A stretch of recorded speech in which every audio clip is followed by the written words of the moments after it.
Radio Raheem in Manhattan with Eddie Hearn. USA, baby. What's good?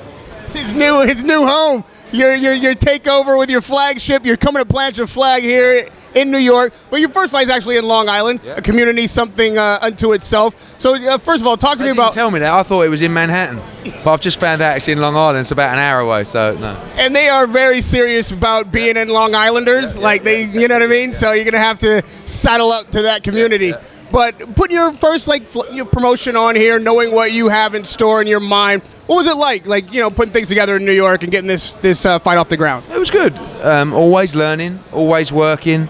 Of course, made mistakes, done things well, worked with a lot of people, developing partnerships and relationships with people.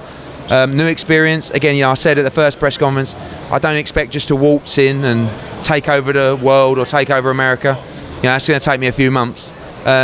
So I think that really this week's all about, like you said, putting the flag down, establishing ourselves. We hope for a great show. I think we have 3 really good TV fights on paper. Obviously our first fight with Daniel Jacobs, manoeuvring him into a position to challenge for the world middleweight title.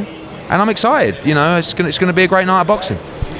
Now, I'm sure you were sitting at home in London in the middle of the night watching the Deontay Wilder fight. How did you rate his performance, that card, and do you feel any different after having watched Wilder, what he was able to do, the attention that fight got with making this Joshua fight? I was in Monaco at the time. I didn't see the fight, but I woke up and saw it. I didn't learn anything new. I don't think you can possibly learn anything from that fight that you didn't know.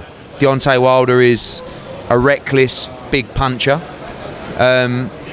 If you want to give him props over beating Bermane Stiverne, a guy who didn't throw a punch in the fight, a guy who hasn't boxed once in 3 years. Not really, but he dealt with his mandatory and he dealt with him impressively. It wasn't like he struggled against him or it was a lumbered victory. He demolished him, and it was good. And I like what Deontay Wilder is doing right now, because I do feel for him, because he's a one-man band commercially. He's doing all this driving of his profile himself. I mean, the other night he phoned up the Boxing Voice. Sorry to talk about himself. He's phoning up people to try and get himself heard. That's the job of a promoter and a publicist he's actually proactively doing it himself. And he's doing a great job using Anthony's name, I don't mean this disrespectfully, to grow interest and to raise his own profile. And I believe his profile is growing. I think he's becoming more of a star now in the US, which is exactly what we want. They scoffed at the idea that White is a necessary fight for him to have before Joshua, but from the stage at the press conference after the fight, they readily said that they would easily agree to a guaranteed Joshua fight if White was in front of it. That's no problem. Is that a problem for you? Well, of course they would, because we don't know at the moment what a deal looks like for Joshua against Wilder. And this bizarre call-out from Deontay Wilder is trying to give the impression, and this is why I say he's doing a really good job, that Joshua has been running from this fight, and it's time now that he has to this fight's never been discussed. There's never been an offer on this fight. He had a mandatory, we had a mandatory. Now the negotiations start. From our side, 2018, this fight has to happen. Not going to lie to you and tell you it's definitely going to happen next. It may happen next. But until we sit around a table, which begins on Thursday, you can't say a guy is running or is if we deny meetings, if we don't want to talk about it, if we turn down offers, then we might be running. But we are the ones actively seeking the conversations, the dialogue, to make this fight happen. So Deontay, my friend, do not panic. You will get your payday in good course. But we also have a duty to make this fight as big as possible. And it's not as big now as it will be in March. And it's not as big in March as it will be in July. And it's not as big in July as it will be in November. But it has to happen in 2018, because sometimes you miss the boat and the opportunity to make it when it really matters. And that is kind of now, or kind of very soon. And you look at Mayweather-Pacquiao, that fight was made at the perfect time for numbers and for dollars, but not the perfect time for fans and in terms of, you know, elite v elite. So we mustn't make that mistake, but we also want to make some dollars at the same time. It is the biggest fight in world boxing, unquestionably. I think everyone would go along with that. And I want to make the biggest fight in world boxing. You said you're sitting down on Thursday, which is fantastic news to my ears and all boxing fans everywhere. But because of the barbs and the little bit of confusion, manager, promoter, who are you sitting down with? I'm sitting down with Shelley Finkel and Al Heyman. So I think there's about 3 or 4 managers that he's got. But I actually reached out to Deontay, or a friend of his did, who I know, and I just asked him, just confirm to me, who should I talk to? And he said, Al Heyman and Shelley Finkel. So they're the people I reached out to.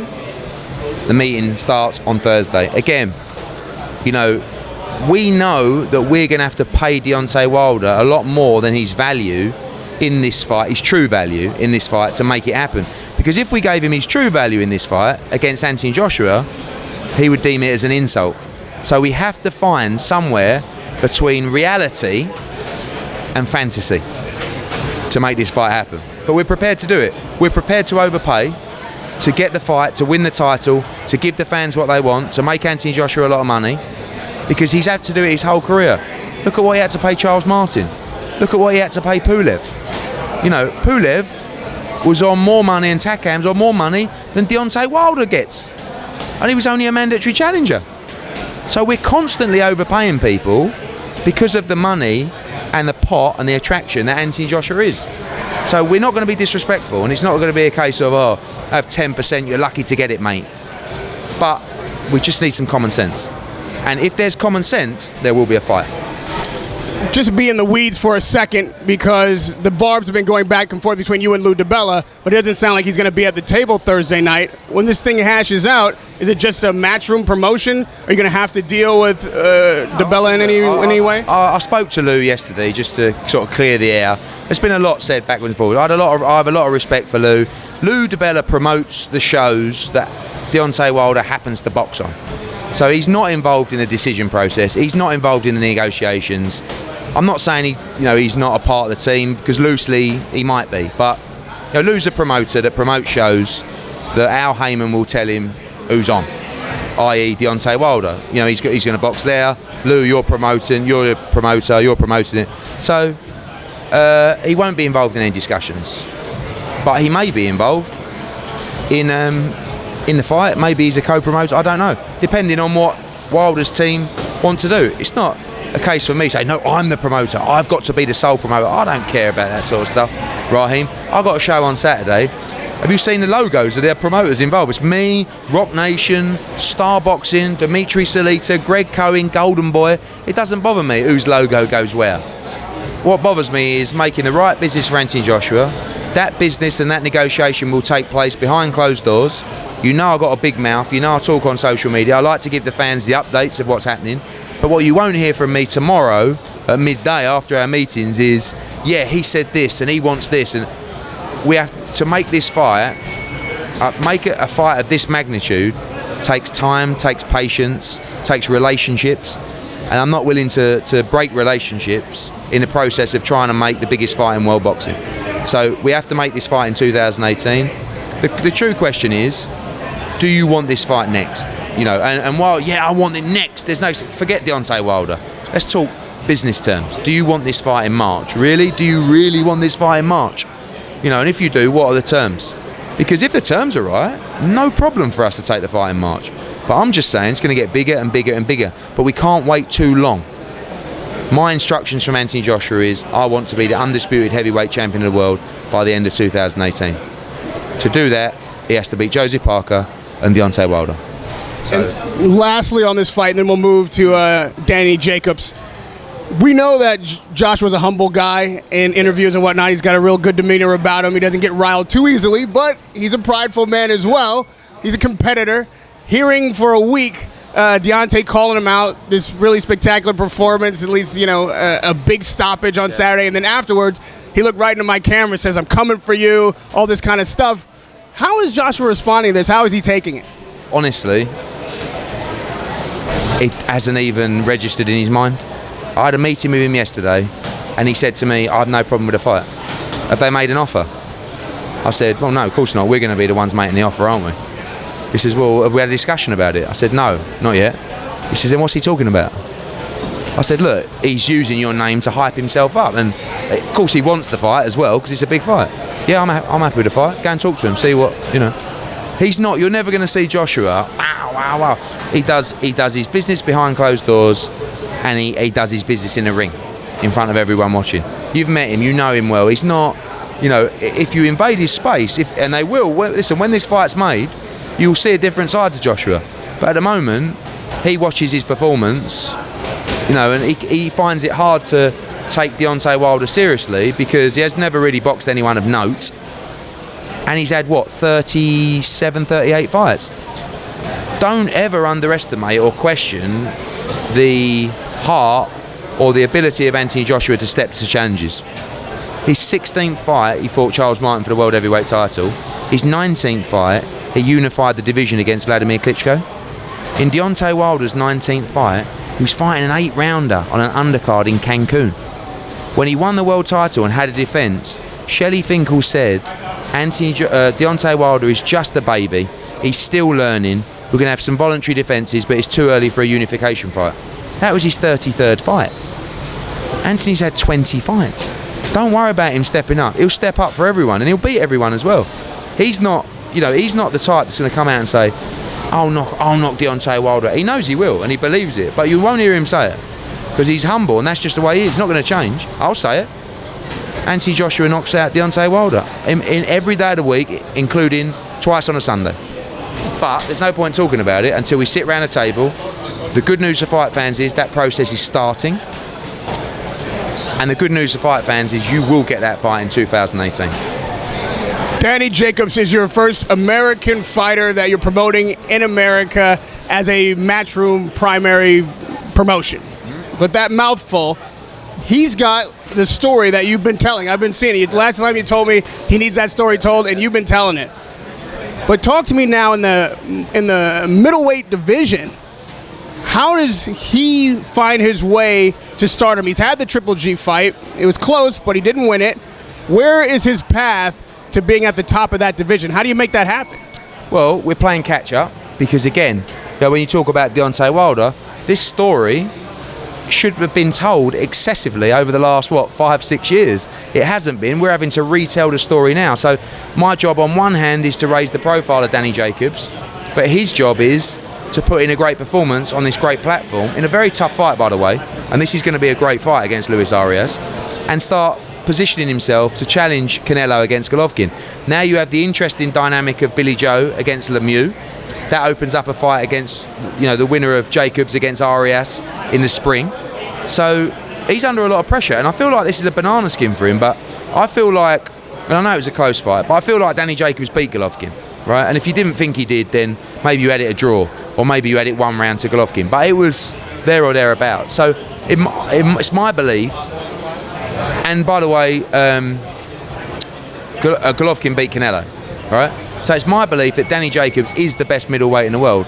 Or even if you want to argue, maybe number 2. Or if you were being really obnoxious, number 3, yeah? So we need to get him in that mix. Everybody wants to see the Golovkin rematch. We want the winner of Golovkin against Canelo. But now we look at also the Saunders-Lemieux winner as well. But again, it's all about winning on Saturday night, looking good, and moving to that next level, but staying active. These fighters aren't active enough. You can't build your career on 1 fight a year or 1.5 fights a year. What are you doing? You're going to suffer in the ring, and you're going to suffer out the ring. So Danny Jacobs is going to box a minimum of 3 times a year. We're going to keep him active, keep raising his profile, but he's got to do his job in the ring. He looks in great shape. He looks invigorated by this partnership and by the attention that he's getting. And I'm looking forward to Saturday. Jermell Charlo is an Al Haymon fighter, just fought in Brooklyn a bit ago. Is that a fight that maybe could get Jacobs and Charlo together? And possibly. I mean, no disrespect to Jermell Charlo, but we're sort of doing our own thing and trying to fight the bigger guys with a bigger profile. Lemieux against Saunders winner is still a bigger fight than the Charlo fight, but the Charlo fight's definitely one to look at. But really the eye and the focus is on Canelo against Golovkin. I said to Tom Loeffler in Monaco, if you don't make this rematch, you have to fight Danny Jacobs, and he understands that as well.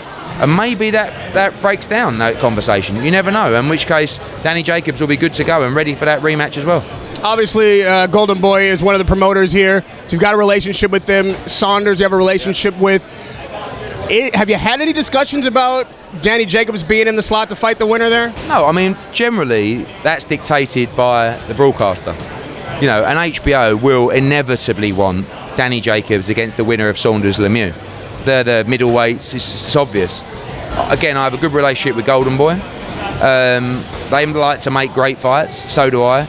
Lemieux against Jacobs is a great fight. Saunders will be a little bit more difficult because he's with Frank Warren and he might want a defence in the UK, or, you know. But ultimately, you know, I think that who wins that fight? Good fight.